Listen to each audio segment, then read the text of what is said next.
Gracias, Señor.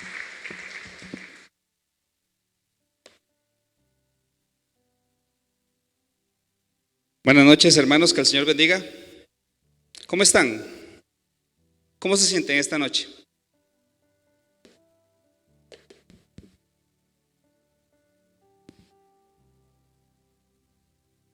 Qué privilegio es compartir la palabra del Señor con temblor y con mucho respeto delante de Él. ¿Qué le parece si hacemos una oración para que Él dirija su palabra y que a través de la dimensión espiritual pueda calar en nuestros corazones y toque nuestras almas en esta noche? Usted se apunta a eso, de esa manera, amén. Levante sus manos y diga: Señor, en tu nombre, Señor, y por tu gracia, Señor, nos entregamos en esta noche, Señor, delante de tu presencia, Señor, entendiendo que es por tu Espíritu Santo, Señor, que ya estaba en este lugar antes de que nosotros llegásemos. Entendiendo que es por tu Espíritu Santo, Señor, que podemos hablar, que podemos cantar, alabar, que podemos hacer todo esto, Señor. Hoy te pedimos que tu palabra, Señor, se manifieste, Señor, que seas tú hablando, Señor, que no sean palabras de humana sabiduría, y que tu palabra persista, Señor. Que esta enseñanza, Señor, que has puesto en mi corazón, hoy pueda llegar y ser de bendición para mis hermanos. En el nombre de Cristo Jesús, amén. Bueno, hermanos, anoche tuvimos una hermosa palabra, un tema precioso en la reunión de hombres. No, si usted no vino, se lo perdió. Nuestro hermano Johan compartió un tema precioso y se llamaba Siempre Enfocados. El de hoy es enfocado en Dios. Ese es el tema del día de esta noche.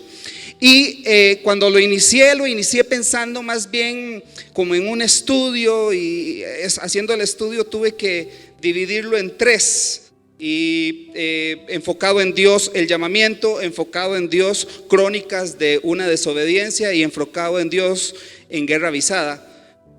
Pero hoy vamos a hablar solamente del llamamiento, enfocado en Dios, el llamamiento, porque la palabra de Dios es muy rica en personajes bíblicos. Hay un montón de personajes que nos es fácil recordar, ¿verdad? Qué lindo cuando escuchamos hablar, por ejemplo, de un Sansón reventando a un ejército completo con una quijada de burro, y para nuestra mente es fácil recordarlo porque es un evento extraordinario a nuestra forma de ver las cosas. Podemos recordar a un Moisés abriendo el Mar Rojo. ¿Cuántos lo recuerdan? Abriendo el Mar Rojo. ¿Por qué? Porque para nuestra mente es fácil. También es fácil cuando el personaje está de alguna manera ligado a alguna frase o a alguna característica. Por ejemplo, un hombre conforme al corazón de Dios, el famosísimo rey David, o el amigo de Dios, Abraham, ¿verdad? Todo este tipo de frases nos permiten, para nuestra mente se agiliza y nos permite recordarlos. Pero hay un grupo, los malentendidos, hay un grupo de personajes bíblicos que también los recordamos, pero porque hicieron algo malo o porque hicieron algo despreciable o desagradable, y nuestra mente lo codifica de esa manera, y es fácil recordarlos, ¿verdad? ¿Cuántos recuerdan, por ejemplo, al traidor? A Judas, ¿verdad? Si usted vuelve a ver un hermano, cuidado, no haga eso, no. ¿Cuántos cuentan al traidor? Judas. El primer asesino, Caín. Y ahí les podría dar otro montón de ejemplos de personas pues, que cayeron en cosas que no tenían que caer. Y para la mente es fácil de alguna manera recordarlos. Pero al estar en la palabra de Dios, y cuando nosotros escudriñamos la Escritura, nosotros creemos por la fe que la palabra de Dios es inspirada por Dios. ¿Usted lo cree? Por tanto, si hay un personaje de estos ahí en la palabra, es porque Dios quería que se revelara a nuestra mente y a nuestro corazón, a nuestra vida, algo de ese personaje, y que le pudiéramos sacar provecho. Como me decían a mí hace muchos años, me decían escarmentar por cabeza ajena. Y ahora, como dice la palabra, dice que nosotros podemos escudriñarlo todo y podemos retener lo bueno. Y por eso es que esta noche quisiera compartir acerca de la vida del rey Saúl, que es el rey que desobedeció a Dios, el rey que intentó matar a David antes de que fuera el rey David, y que comenzó o concluyó más bien con su vida con un suicidio. Pero creemos a través de la palabra de Dios que el Espíritu Santo puede hablar y obrar en nuestras vidas a través de la palabra de Dios y de las cosas buenas que tiene este personaje. Cuando comencé el estudio, yo primero, lo primero, y eso es misericordia de Dios, lo primero que me di cuenta fue que había cosas que yo mismo tenía que escudriñar, y yo tuve que analizar ciertas cosas, comportamientos, actitudes, cosas que estoy viviendo hoy en día, y tuve que trabajarlas para que no se volviera nada más una enseñanza de escritorio, ¿verdad? De sentarme ahí a sacar versículos a lo loco, no, sino que se volviera algo vivencial. Y lo segundo es que no podía resumir la vida del rey Saúl en solamente su desobediencia, porque él es más que una desobediencia, él fue el ungido del Señor. Y empezamos dándonos a conocer, o la palabra nos empieza dándonos a conocer quién es Saúl. Y Saúl era perteneciente a la tribu de Benjamín, por eso el benjaminita. Y empezamos leyendo la palabra de Dios, si quieres la pasas. En 1 Samuel 1, versos del 1 al 8 dice: había un hombre en la tribu de Benjamín muy respetado, cuyo nombre era Quis, hijo de Abiel, hijo de Seror, hijo de Becorat, hijo de Afiá, también benjaminita. Cis tenía un hijo llamado Saúl, que era buen mozo, apuesto como ningún otro israelita, tan alto que los demás apenas le llegaban al hombro. En cierta ocasión se extraviaron las burras de su padre Cis, y éste le dijo a Saúl: toma a uno de los criados y ve a buscar las burras. Y Saúl y el criado se fueron, cruzaron la sierra de Efraín hasta pasar por la región de Salisá, pero no las encontraron. Pasaron también por la región de Salín y después por el territorio de Benjamín, pero tampoco allí las encontraron. Cuando llegaron al territorio de Sub, Saúl le dijo al criado que los acompañaba: vámonos, debemos regresar, no sea que mi padre comience a preocuparse más por nosotros que por las burras. El criado le contestó: en este pueblo vive un hombre de Dios que es muy famoso, y todo lo que dice se cumple sin falta. ¿Por qué no vamos allá? A lo mejor nos indica el camino que debemos de seguir. Pero si vamos, ¿qué le podemos llevar?, preguntó Saúl. En las alforjas no nos queda nada de comer, ni tenemos ningún regalo para ofrecerle al hombre de Dios. ¿Qué tenemos? Aquí tengo casi 3 gramos de plata, respondió el criado. Se los puedo dar al hombre de Dios. Para empezar, la palabra de Dios nos comienza a describir a Saúl, y nos dice que era un hombre apuesto, que era un joven alto, era un chavalo bien hecho, ¿verdad? Un chavalo con un porte que usted ni se lo puede imaginar. Y voy a acusar a mi esposa, porque cuando estábamos estudiando salió que era hijo de Cis, y como decía que era guapo, entonces mi esposa dijo que era un cito. ¿Quién la entiende? Entonces, respecto a la edad de Saúl no tenemos, la Biblia no dice, digamos, exactamente qué edad tenía, o no precisa el dato, pero hay unos datos históricos que sí se tienen acerca de la vida de Saúl. Tenemos el año de su muerte, el año de su coronación. Entonces se estima que tenía alrededor de 35 años, por lo tanto no era un joven. Y cuando él se presenta, cuando él conoce a Saúl, apenas tiene 35 años, posiblemente estaba casado y tenía hijos. Hasta este momento no dice nada de que tuviera tendencias suicidas ni que fuera malintencionado. Pero enfoquémonos en lo que dice la Biblia. Dice que Cis, su padre, le pidió que fuera a buscar unas burras que se habían escapado. Y Saúl obedeció, fue obediente a su padre. Lo que nos dice que era un joven obediente, sujeto a la casa de su padre, porque dice que se va a buscar las burras con el criado que se menciona.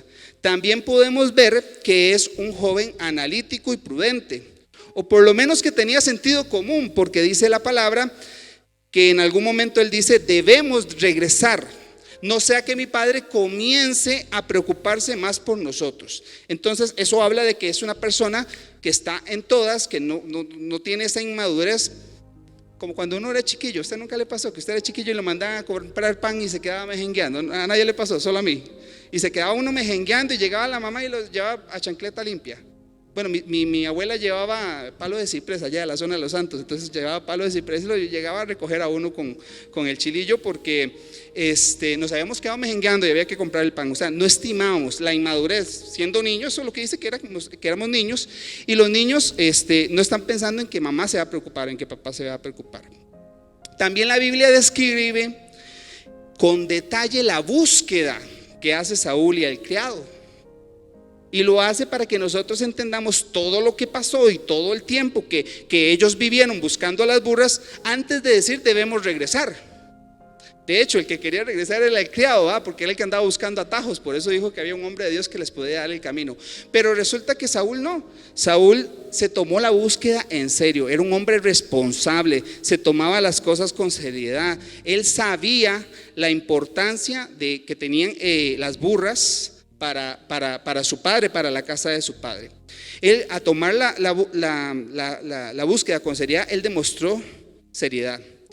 Además de eso, en el verso que leímos dice: pero si vamos, cuando el criado le dice a él que van a buscar al hombre, él dice: pero si vamos, ¿qué le podemos llevar? Era un muchacho temeroso de Dios, que respetaba al hombre de Dios. Entonces decía: voy a ir a pedirle al hombre de Dios que me ayude, pero no voy a llegar con las manos vacías, yo quiero llegar con algo. Era un hombre temeroso de Dios, humilde, responsable, educadito. Qué educadito. Siempre que le decía a uno a la mamá: no llegue con las manos vacías, ¿verdad? A una fiesta, a una actividad, ¿verdad? Era un hombre educadito. Hasta este momento, ¿a quién se le parece Saúl, hermano? No se le parece a ningún hijo de vecina, ¿verdad que sí? O sea, todos conocemos a alguien así, responsable, dedicado, porque muchos de nosotros somos así. Y en la vida cristiana yo creo que nosotros tratamos de ser buenos padres, buenos esposos, nos congregamos, venimos a la iglesia frecuentemente, participamos, o sea, somos socialmente, nuestros comportamientos socialmente aceptables. No andamos deseándole mal al prójimo, ¿verdad? Por lo menos yo veo que no andamos en eso, deseándole el mal al prójimo. Y tratamos de dar lo mejor. O sea, no es como en las telenovelas o en las películas, que siempre hay un villano ahí deseándole el mal a alguien, ¿verdad? Y que cuando el protagonista se cae, el villano se ríe y suelta la carcajada y todo. O sea, eso es mucho drama, ¿verdad? Como que no andamos deseándole el mal al prójimo, ¿o sí? ¿Verdad que no? ¿Verdad que no? O sea, nosotros tratamos de vivir de una manera aceptable. Antes de que alguien me diga que qué inocente, le voy a decir: yo creo que hay personas que le hacen daño a los demás, personas que por su orgullo, tal vez por soberbia, ignorancia, le hacen daño a las demás personas. Creo que hay personas sinceramente equivocadas a veces, que no se dan cuenta de sus errores. Y creo que hay personas pues que sí andan metidos en la vida de los demás, viendo a ver qué ven, y a veces por impulsividad o por la misma ignorancia, a veces hacen daño a las personas. Pero lo que quiero decir es que creo que nosotros no andamos buscando el mal constantemente, o por lo menos no andamos deseándole el mal al prójimo. ¿Cuántos se alegran cuando le pasa algo bueno a su hermano? ¿Cuántos se alegran cuando sucede algo bueno en la vida de sus hermanos, verdad? No andamos en eso. Y usted y yo no podemos caer en eso, o no debemos. A veces caemos, pero no debemos caer en eso, porque usted y yo somos de Dios.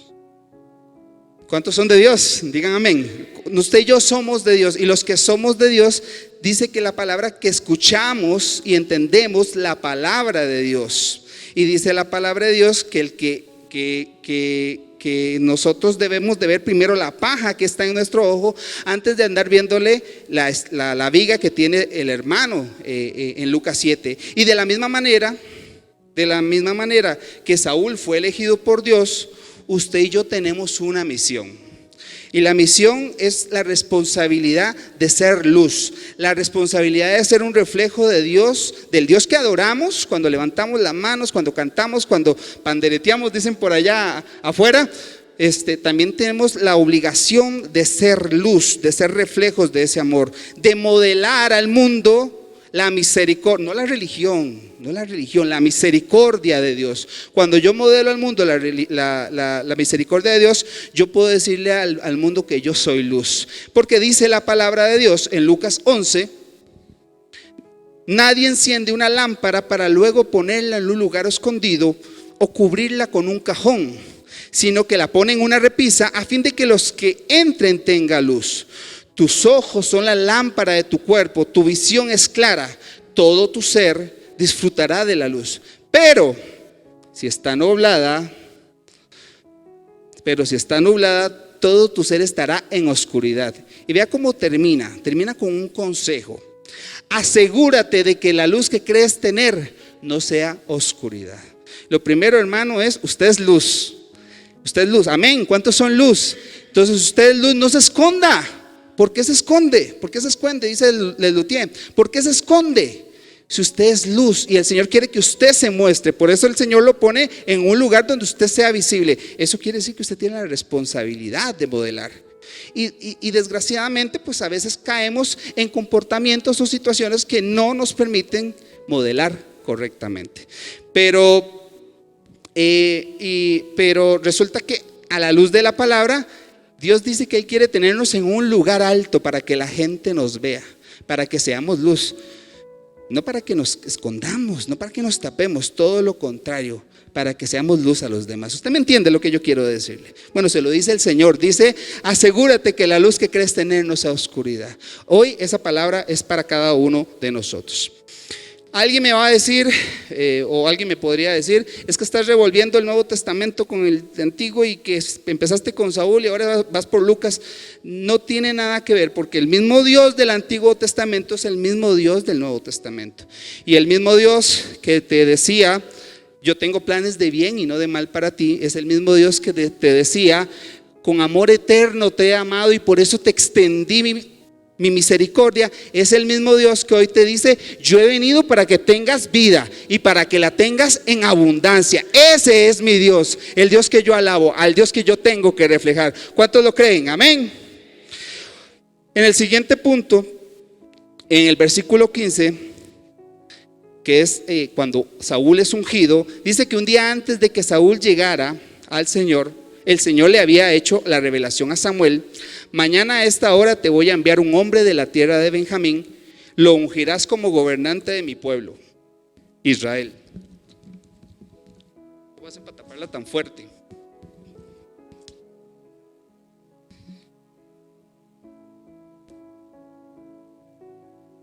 Para que lo libre del poder de los filisteos y me he compadecido de mi pueblo, pues sus gritos de angustia han llegado hasta mí. Cuando Samuel vio a Saúl, el Señor le dijo: ahí tienes al hombre del que te hablé, él gobernará a mi pueblo. Al llegar a la puerta de la ciudad, Saúl se acercó y Samuel le preguntó: ¿podría usted indicarme dónde está la casa del vidente? El vidente es, como le decían en esa época, al profeta, ¿verdad? Yo soy el vidente, responde Samuel. Acompáñame al santuario del cerro, que hoy comerán todos ustedes conmigo, y mañana cuando te deje partir responderé todas tus inquietudes. En cuanto a las burras que se perdieron hace 3 días, ni te preocupes, ya las encontraron. Y agregó, y aquí viene lo importante: lo que Israel más desea no tiene que ver contigo y con toda la casa de tu padre. ¿Por qué me dices eso?, le respondió Saúl. ¿No soy yo de la tribu de Benjamín, que es la más pequeña de Israel, y no es mi familia la más insignificante de la tribu de Benjamín? Y llegados a este punto, hay que hacer un poquito de historia para entender por qué Saúl dice lo que dice. Si usted lee el libro de Jueces, capítulos 19, 20 y 21, por obvias razones no lo podemos leer acá, pero se los dejo de tarea. Había existido una guerra civil en el pueblo de Israel, donde todas las tribus, o más bien Benjamín, la tribu de Benjamín, se levantó contra todo Israel. Y ganaron como 3 batallas y luego el Señor los entregó en manos de Israel. Y Benjamín pasó a ser un pueblo de 26,000 hombres a 600 hombres. Esos 600 hombres se escaparon y se fueron.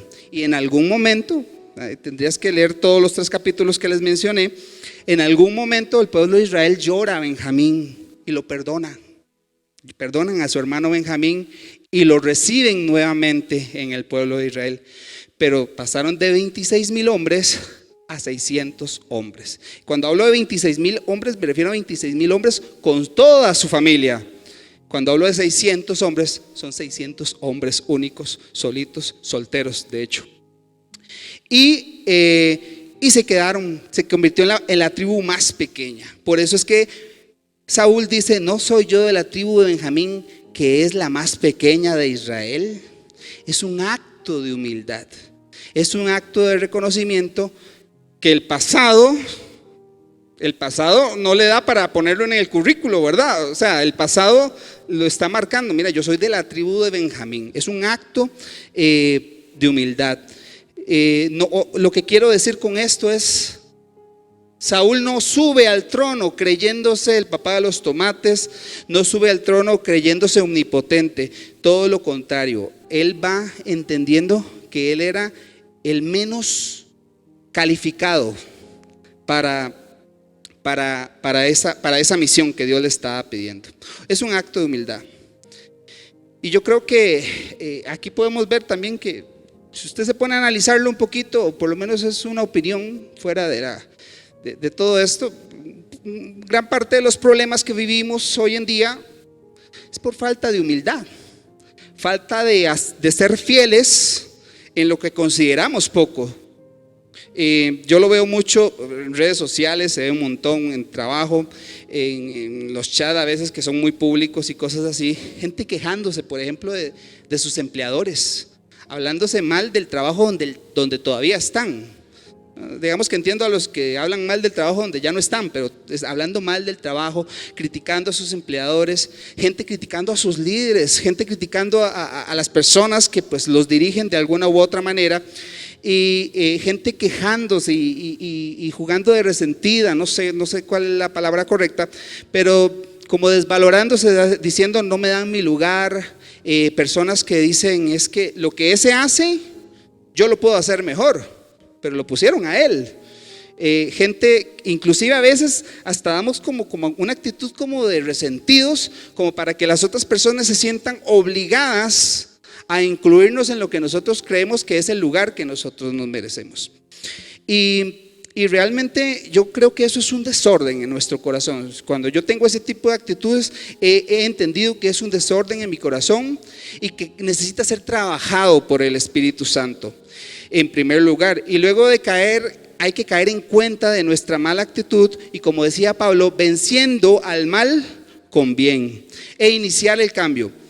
Si me gusta criticar, lo que tengo que hacer es doblar mis rodillas y decir: Señor, enséñame la manera de aceptar lo bueno de la gente, a tolerar lo malo, y revélame lo que yo mismo debo de mejorar. Si no me gusta como los demás hacen las cosas, tengo que empezar por sujetarme, pero si la cosa es que no me gusta, por sujetarse. Empiezo por sujetarme y luego le pido a Dios que me muestre cuál es mi parte dentro de todo eso.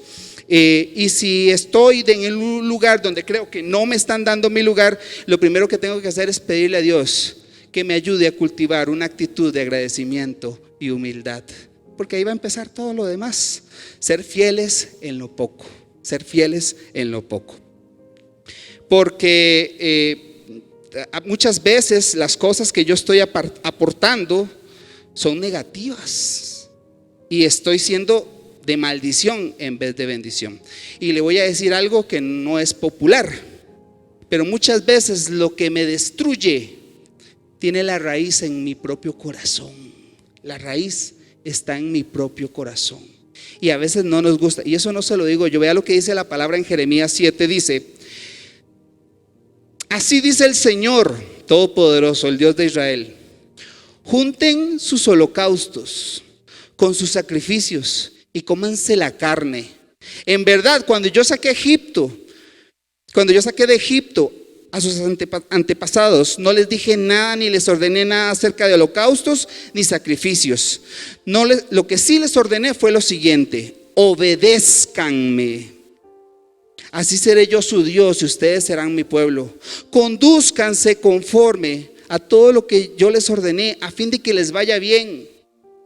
Pero no me obedecieron ni me prestaron atención, sino que siguieron los consejos de su terco y malvado corazón. Así fue como en vez de avanzar, retrocedieron. Lo dice la palabra de Dios, hermano. Usted puede dar un aplauso a la palabra de Dios en esta noche.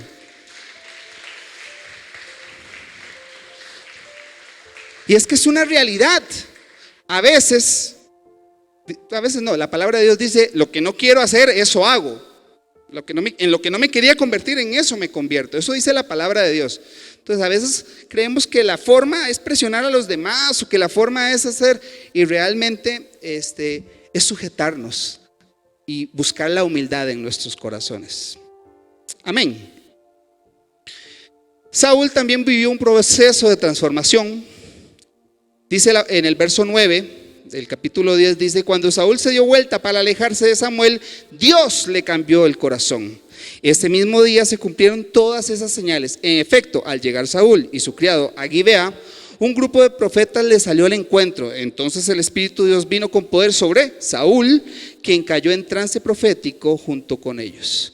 Dios transforma. Hay una versión que dice: Dios transforma el corazón de Saúl. O sea, comienza un proceso vivencial entre Dios y Saúl. El mismo proceso que usted y yo necesitamos. El mismo proceso que todas las personas necesitan, hasta las que nos caen mal. También necesitan ese proceso. Y en el caso de Saúl, hemos visto a lo largo de todo el tiempo que era un muchacho responsable, educado, buen hijo, obediente, tras de eso bien hecho. Pero aún así su corazón necesitaba un cambio. Qué interesante, ¿verdad? A veces creemos que con lo que nosotros aportamos, con nuestra personalidad es suficiente. Y no, Dios necesita orar aquí, hermano.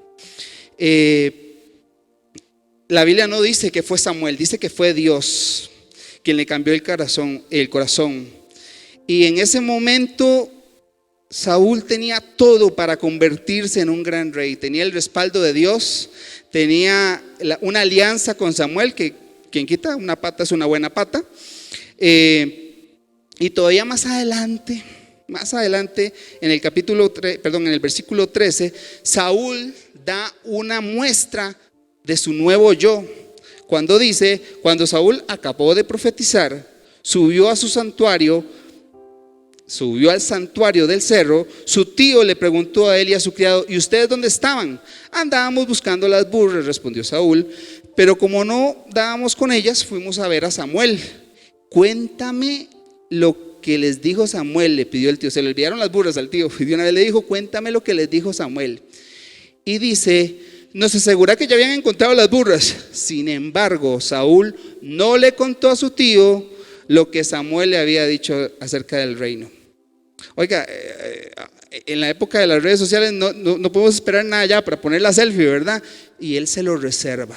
En un acto de humildad, ese hombre estuvo frente al último juez de Israel, un hombre de Dios muy famoso y reconocido, y se lo guardó, se lo reservó por sí mismo. Alguien me va a decir, y escuché en un estudio que alguien dijo que eso fue miedo o incredulidad. Yo prefiero creer, a la luz de la palabra, que el corazón transformado de Saúl entendió la misión de Dios y con una actitud humilde esperó el tiempo de Dios. Okay, ya soy ungido de Dios, pero ya fui llamado, pero me toca esperar el tiempo de Dios. ¿Sabe por qué? Porque un verdadero líder no impone, un verdadero líder inspira. Y dice la palabra de Dios en el verso 12 que Dios cumple su promesa con Saúl. Él es elegido como rey, y la primera reacción de Saúl fue esconderse. Oiga, todavía otra muestra de humildad. Eso tendríamos que leer todos los capítulos, pero quiero llegar a este. Dice la Biblia que mientras él estaba escondido y temeroso, porque es comprensible, ¿no? El temor de una gran misión, de dar frente a una gran misión, es comprensible el temor. Pero dice la Biblia que él pasaba y que se quedaban viendo los hermanos, sobre todo las hermanas se quedaban viendo, y que el hombre estaba y que a lo alto y que no sé qué. Y resulta que pasa y dice la palabra de Dios que él seguía enfocado. ¿Sabe por qué? Porque dice que después él se fue a su casa. Dice en el verso 26: también Saúl se fue a su casa en Gibea, acompañado por un grupo de hombres ilustres, a quienes el Señor les había movido su corazón. Pero algunos insolentes, dice la palabra, protestaron: este es el que nos va a salvar. Y fue tanto su desprecio por Saúl que ni le ofrecieron regalos. A ofrecer regalos, no lo reconocieron como rey. Por su parte, Saúl no les hizo caso. 3 muestras del corazón transformado de Saúl. Como decía al inicio, no se fue al trono creyéndose omnipotente. Él hasta este momento está dando muestras de un corazón transformado y un enfoque genuino en Dios. Enfrentó las mismas cosas que usted o yo enfrentamos día a día: la crítica, el miedo, las dudas, lidiar con el pasado. Él enfrentó todas esas cosas y a veces eso, qué tirada, porque a veces es como esas personas que a veces, quiero decirlo bonito, llaman a los hermanos para desahogarse en confianza. ¿Han visto a esas personas, verdad? Que a veces nos desahogamos en confianza, decimos nosotros. Pues yo le quiero decir que el chisme es chisme, hermano. Yo sé que no es popular lo que estoy diciendo. El chisme es chisme, aunque sea en confianza. Y nos separa de Dios, porque es pecado. ¿Ve? Le dije, nadie dijo amén, porque no es popular. Pero dice la palabra de Dios que no hagáis nada por egoísmo o por vanagloria, en Lucas 6:31. Y dice, así como queréis que los hombres os hagan, haced con ellos de la misma manera. O sea, no perdamos el enfoque, hermanos, no perdamos el enfoque. Saúl, hasta este momento, cuando yo analizo todo lo que Saúl está viviendo, todo lo que Saúl tiene en sus manos y todas las posibilidades y todo lo que él tenía para convertirse en un gran rey, yo me pongo a analizar lo que usted y yo haríamos, los errores que muchos cometeríamos teniendo lo que Saúl tenía hasta este momento. Sea errores impulsados por el orgullo, por el deseo de figurar, por ponerle atención a los malos consejos. O sea, ¿qué cantidad de errores cometeríamos?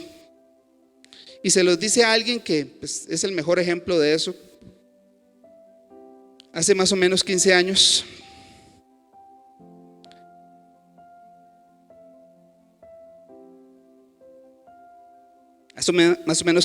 recuerdo porque mi hijo mayor tenía unos meses de nacido, tenía menos de un año. Comencé a buscar una nueva oportunidad de trabajo y andaba buscando trabajo y fui a muchas entrevistas. Entonces me decían que era muy joven para las posiciones que yo andaba buscando, y en algún momento conseguí un buen trabajo en una buena empresa. El que me contrató me dijo, mira, es que yo le quiero dar esta oportunidad a un muchacho joven así como usted. Entonces para mí fue como el final de Disney, ¿verdad? El final de película. Este era el trabajo por el que yo había esperado. Era una buena empresa, era un buen lugar, un trabajo, un puesto yo consideraba de mucho reconocimiento dentro de la empresa, con privilegios y cosas que otros que tenían décadas de trabajar ahí no tenían. Entonces cuando llega alguien más joven y nuevo y se los dan, por supuesto, me deslumbró la forma en que la gente me trataba, los compañeros de trabajo y ciertas actividades y cosas sociales que habían. Y sobre todo recuerdo que me dieron una oficina de lujo y todo eso a mí me deslumbró. Era un trabajo donde iba a madrugadas, salía de madrugada, llegaba a la casa, dormía un poquito, me cambiaba y seguía trabajando. Fue un trabajo en el que me ceñí. Yo no sé, hermanos, yo tengo que confesar, yo me ceñí, yo estaba viviendo el sueño de mi vida, yo estaba viviendo un sueño y no quería que nadie me despertara. La empresa, poco antes de que yo cumpliera el año de trabajar ahí, la empresa cerró. No cerró, sino que la vendieron y se trasladaron las oficinas donde yo estaba, las trasladaron al Coyol de Alajuela.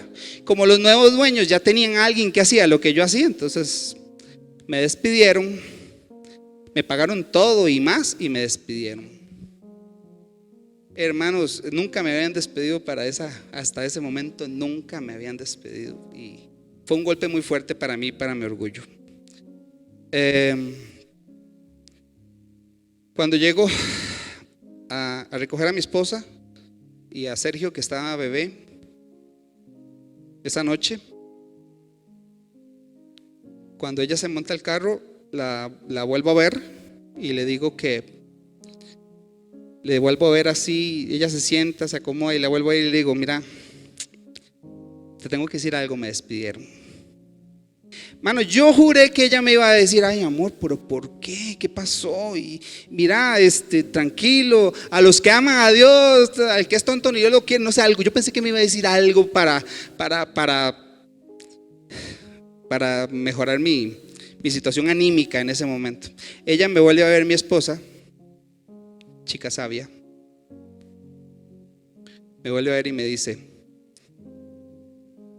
y todavía más cólera me dio, todavía más cólera porque me lo dice así con una voz tranquila y como, me dice, yo estaba orando para que te despidieran. Así me lo dijo. Mano, yo me enojé. Yo quiero decirle a usted, yo vi el cielo, no, que Dios me hable, no. Yo me enojé, yo me chivié. Dejé de hablar el resto del camino. Ella me iba diciendo durante todo el camino que cuando yo entré a ese trabajo la descuidé a ella, que descuidé a mi hijo, que descuidé la iglesia, dejé de asistir a la iglesia, los ministerios que tenía a mi cargo los dejé botados. Por supuesto, dejé de trabajar en mi vida espiritual, pero yo iba con una frustración y un enojo que yo mejor guardé silencio. Y es ese enojo interno, usted me entiende, esa frustración silenciosa que solo usted sabe, que usted lo tiene aquí, que sale a relucir en ciertos momentos, pero que usted lo tiene aquí adentro, ese enojo. Y yo quisiera decirle que me duró poco tiempo, hermanos, pero me duró años. Me duró años. Para peores, comencé a caer en un ciclo de malos trabajos, de pésimos trabajos. No sé si alguien me entiende, ¿verdad? Después de haber estado con una oficina de lujo, pasé a cucaracheros y literalmente, hermanos, yo le daba los buenos días a las cucarachas. Eso que cuando viene una cucaracha uno levanta la computadora para que siga su camino, ¿verdad? Y no se tropiece. Esos lugares horribles. Comencé a trabajar en lugares donde me explotaban por un salario más o menos, donde me maltrataban, me humillaban. A un señor, a una empresa pequeña, le dejé todo botado porque el señor era muy agresivo. Para peores andaba armado y drogado todo el tiempo. Ya me había mandado un empleado al hospital, y le dejé todo botado. Comencé en un ciclo ahí de andar de un lugar a otro, porque yo se lo voy a decir a ver si abro mi corazón. Yo añoraba lo que se me fue de las manos. Yo quería aquello que se me había perdido de las manos. Cometí errores que no me enorgullecen, errores que algún día les voy a contar. Comencé a caer en cosas que no había caído. Para peores, comencé a invertir y a perder plata en carros, en mecánicos, con todo el cariño y respeto a los buenos mecánicos que hay aquí. Pero ¿se acuerdan la semana pasada que el pastor habló de las personas que venden el carro está malo? Y ese era yo, porque yo compraba un carro, me lo vendían mal y yo lo volvía a vender.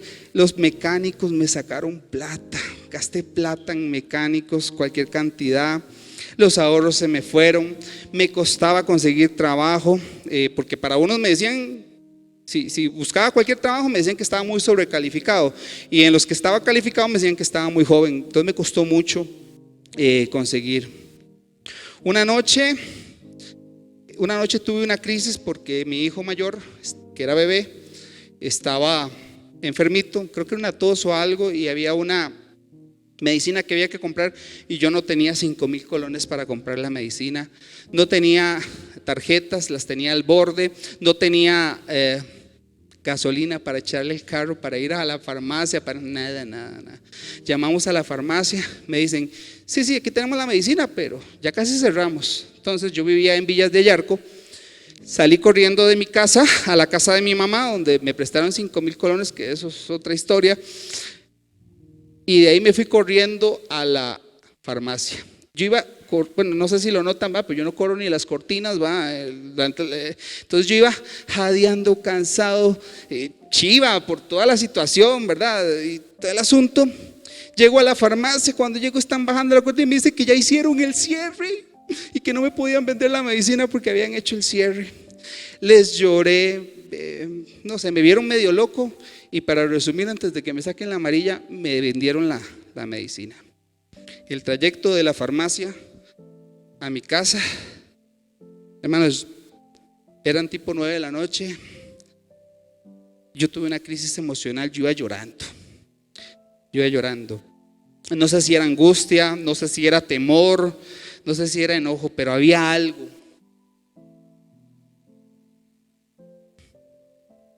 Había algo.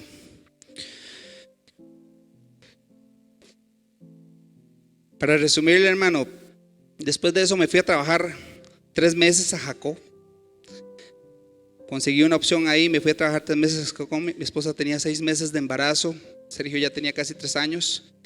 Y me fui a 3 meses a Jacó cuando no estaba la pista actual, ¿verdad? Entonces, lo que yo viví allá, lo que yo viví en 3 meses en Jacó. Bueno, es una historia para otra ocasión, hermanos. Cuando regreso, pasé 2 meses más desempleado, sin plata, ahí guardé un poquillo. Consigo un lugar de trabajo y el día que llego, me hicieron esperar 15 días para entrar. El día que llego, me doy cuenta que hay una persona exactamente contratada para el mismo puesto que a mí me habían contratado. Y me explican que es que al dueño le gusta poner a competir a la gente. Entonces, que vamos a agarrar el mismo puesto y el que lo haga mejor en 3 meses, ese es el que se queda. Entonces ya, hermanos, ya. Yo tenía algo. Para peores, distribuyen las funciones, a esa persona le dan las cosas que yo dominaba, las que sabía hacer, y a mí me dan lo que no sabía ni cómo empezar, lo que estaba más crítico en la empresa. Y para hacerle el cuento corto, ya me sacaron la roja. ¿Qué pasó con la amarilla? Fue que no la vi.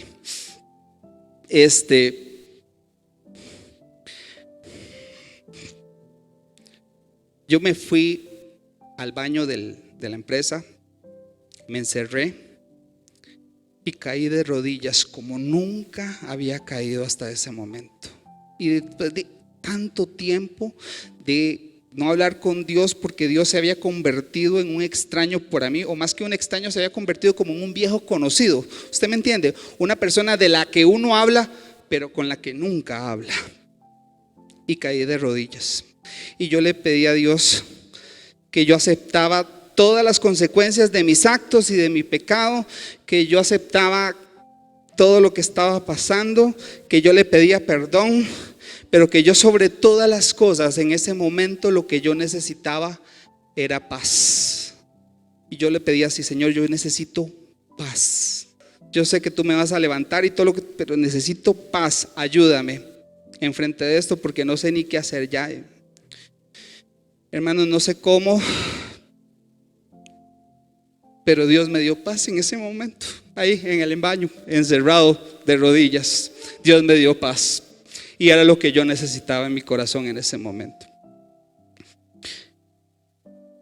A los 3 meses me quedé en la empresa, despidieron a la otra persona, duré casi 4 años en esa empresa, me ascendieron, me pagaron más, el dueño me financió un carro nuevo del año, salí de todas esas cosas, pero sobre todo, antes de todas las cosas materiales, retomé mi intimidad con Dios, retomé mi relación con Dios. Y no sé cómo, ni estamos aquí para eso, pero yo sé que es la misericordia de Dios. Y en esto aprendí una lección. Aprendí que hay 2 tipos de personas. Está la persona que va caminando, vuelve a ver para atrás, mi desobediencia, mis pecados, mis errores, aquello que hice, aquello que cometí, mis faltas. Y aprendí también que está la otra persona, la que va caminando, llega hasta un punto, vuelve a ver hacia atrás. Esa es la misericordia de Dios. Wow, ese es mi Dios, el Dios que me pasó por todo eso y me tiene aquí frente a ustedes hoy dando mi testimonio.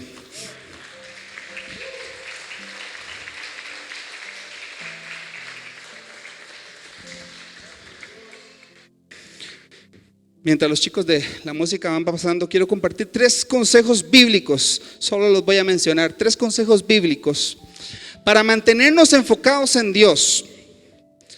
Son consejos que usted puede irse ahora con calma, estudia el bosquejo, busca los versículos y yo sé que Dios le va a hablar. El primero es servir a Dios fielmente, enfocado en su gracia y en su amor.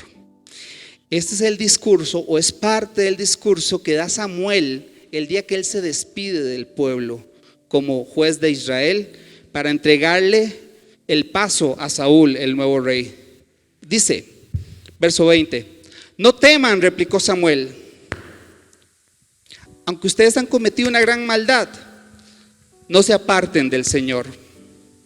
Más bien sírvanle de todo corazón.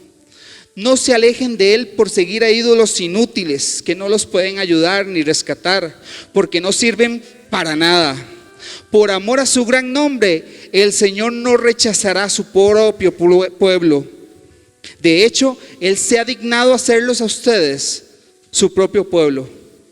En cuanto a mí, que el Señor me libre de pecar contra Él, dejando de orar por ustedes. Yo seguiré enseñándoles el camino bueno y recto, pero les exhorto a temer al Señor y a servirle fielmente de todo corazón, recordando los grandes beneficios que Él ha hecho por amor a ustedes. Hermano, si usted quiere servir al Señor, enfóquese en su amor, en su gracia, en lo que Él hizo por usted, no en lo que usted hace para Él, sino en lo que Él hizo por usted. El segundo dice, busquemos ser obedientes a Dios más allá de nuestro parecer. Verso 22, 1 Samuel 15 dice, Samuel respondió, ¿qué le agrada más al Señor? ¿Que le ofrezcan holocaustos y sacrificios o que obedezcan lo que Él dice? El obedecer vale más que el sacrificio y prestar atención más que la grasa de carneros.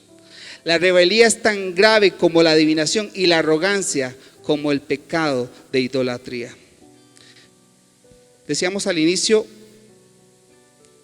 que Dios no nos está pidiendo a nosotros sacrificios ni holocaustos, no está pidiendo ni ofrendas, está pidiendo obediencia, pero una obediencia no por temor, no por religión, es obediencia por amor a lo que Él hizo por mí. Cuando yo me paro acá, como los chicos, ¿y cómo cuesta, Andreita? Nos tenemos que recordar constantemente que es por la gracia de Dios que estamos en este lugar. Amén. Y lo último, busquemos ser humildes con una actitud positiva. Por tanto, dice Filipenses 2, si sienten algún estímulo en su unión con Cristo, algún consuelo en su amor, algún compañerismo en el Espíritu, algún efecto entrañable, llénenme de alegría teniendo un mismo parecer, un mismo amor, unidos en alma y pensamiento. No hagan nada por egoísmo o por vanidad, más bien con humildad consideren a los demás como superiores a ustedes mismos. Cada uno debe velar no solo por sus propios intereses, sino también por los intereses de los demás. La actitud de ustedes debe ser la actitud de Cristo Jesús. Qué lindo, me encanta. No podría agregarle nada, está precioso. Termino con esto.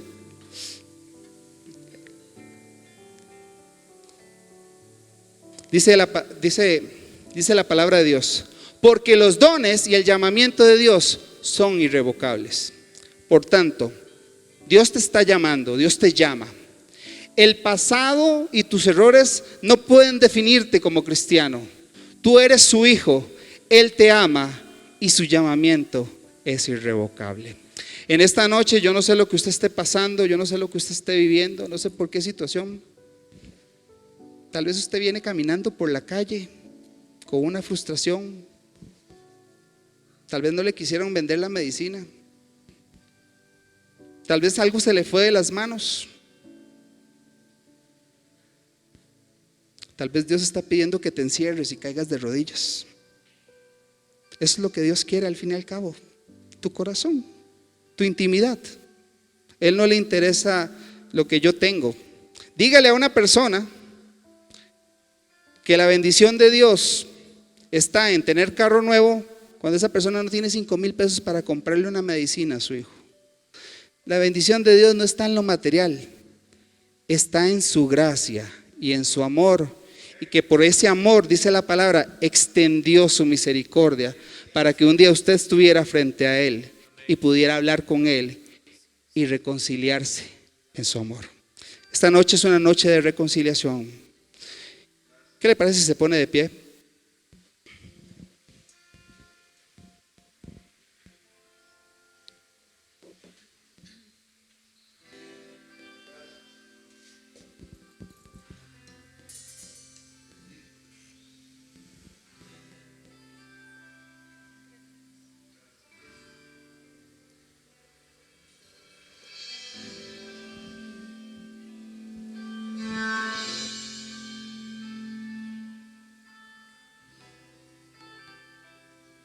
Aleluya. Dios te guarde y bendiga,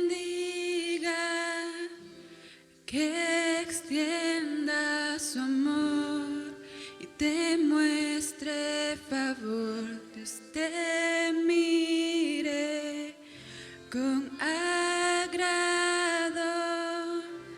y te dé paz.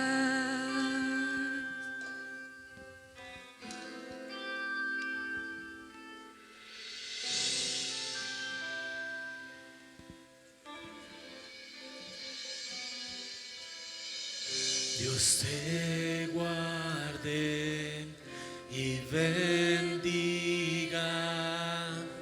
que extienda su amor y te dé valor. Dios te mire con agrado y te dé paz.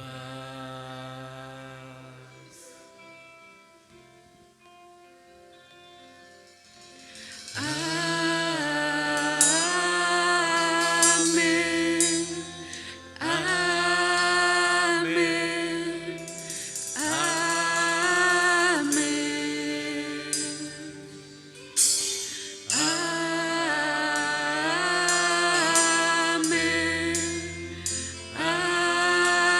amén,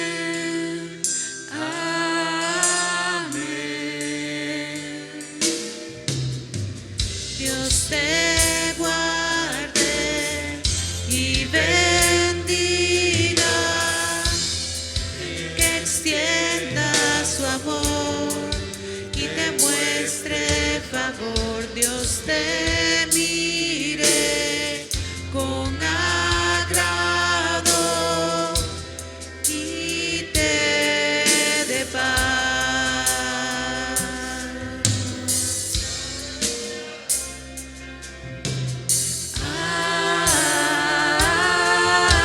Amén, amén,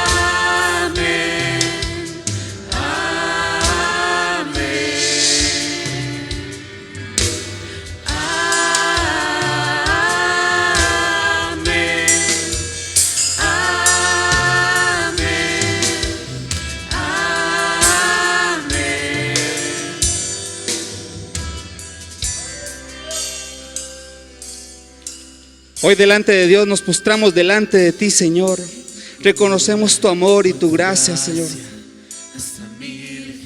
Aleluya. tu familia y tus Así es. hijos y los hijos de tus hijos, que te cubra con su gracia hasta 1000 generaciones.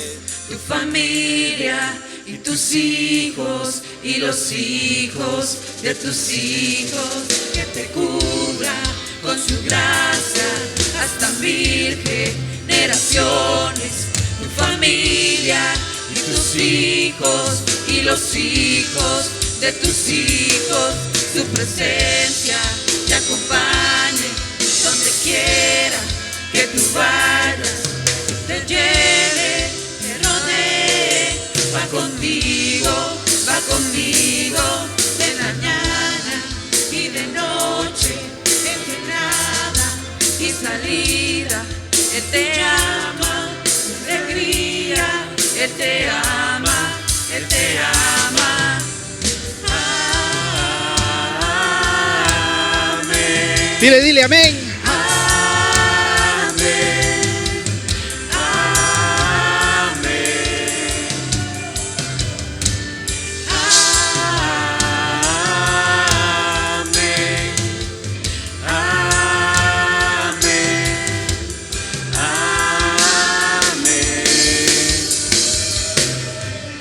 Padre, delante de tu presencia, Señor, reconocemos que es por tu misericordia y por tu mano, Señor, que podemos encontrar la salida, Señor. En momentos de oscuridad, en momentos de penumbra, de dolor, Señor, ha sido tu bendición la que nos ha traído hasta este lugar, Señor. No ha sido mis dones, no ha sido mi talento, no ha sido ni siquiera mis actitudes, Señor. Ha sido tu gracia y tu misericordia, y por eso te alabamos y te bendecimos. Reconocemos tu poder y tu señorío, Señor. Y hoy, Señor, en esta noche, Padre, si hay una sola persona que no te conoce, Señor, si hay alguien que nunca ha tomado la decisión de traerte a su vida de manera personal e iniciar una relación íntima contigo, Señor, esta noche es la noche de salvación. Usted puede orarle ahí donde está en su campo y puede decirle: Señor Jesús, te invito a mi vida, te invito a formar parte, porque te necesito. Reconozco mis pecados, me arrepiento de ellos, y en esta noche te invito a ser el director de la orquesta sinfónica de mi vida. Te invito a ser el piloto de mi vida, Señor. Y a partir de este momento comienzo a menguar yo para que tú crezcas. Y a usted, hermano, que tal vez está resentido o siente que Dios lo olvidó, y usted en algún momento tuvo un llamamiento de parte de Dios, y usted siente que ese llamamiento se perdió en el tiempo por las situaciones, por el tiempo, por las circunstancias, por la economía, por lo que sea, y usted siente que ha sido desechado, Dios te dice en esta mañana, en esta noche: yo fui quien te llamó y mi llamamiento es eterno. Hoy puede ser la noche de reconciliación con Dios. Hoy puede ser la noche que usted caiga de rodillas delante de Él y que pueda una vez más iniciar una relación íntima con Él. Y es muy sencilla la oración. Simplemente tiene que decirle: Señor, no puedo más. Necesito de tu paz. Te necesito en mi vida. No como un viejo conocido.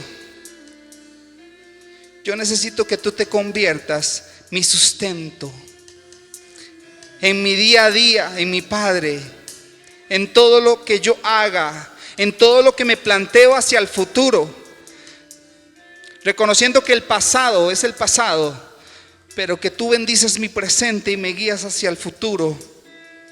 Esta noche te pido que me dirijas y me guíes, y que no me sueltes de tu mano, Señor. Esta noche yo hablé de líderes, pero yo no le estoy hablando a los líderes de la iglesia. Yo le estoy hablando a usted que es líder en su casa, en su trabajo, en su comunidad, en la iglesia, en donde usted quiera que ejerza liderazgo. Si usted siente que tal vez está recibiendo mucho ataque, tiene el respaldo de Dios. Simplemente dígale: Señor, esta noche reconozco que es por tu gracia y por tu amor, y te pido que me ayudes a ser fiel en lo poco. Lo que tenga que hacer, que sea fiel en lo poco, Señor, y el resto de tu bendición será conmigo. Esta noche, Señor, te alabamos porque tú eres grande y porque tu misericordia nos ha traído hasta este lugar, hasta esta noche, Señor. Creemos que ha sido tu palabra. Te alabamos. Te pedimos que nos acompañes con bien a nuestros hogares, y quedamos en tu presencia en el nombre de Jesús. Amén y amén. ¿Puede levantar un aplauso fuerte?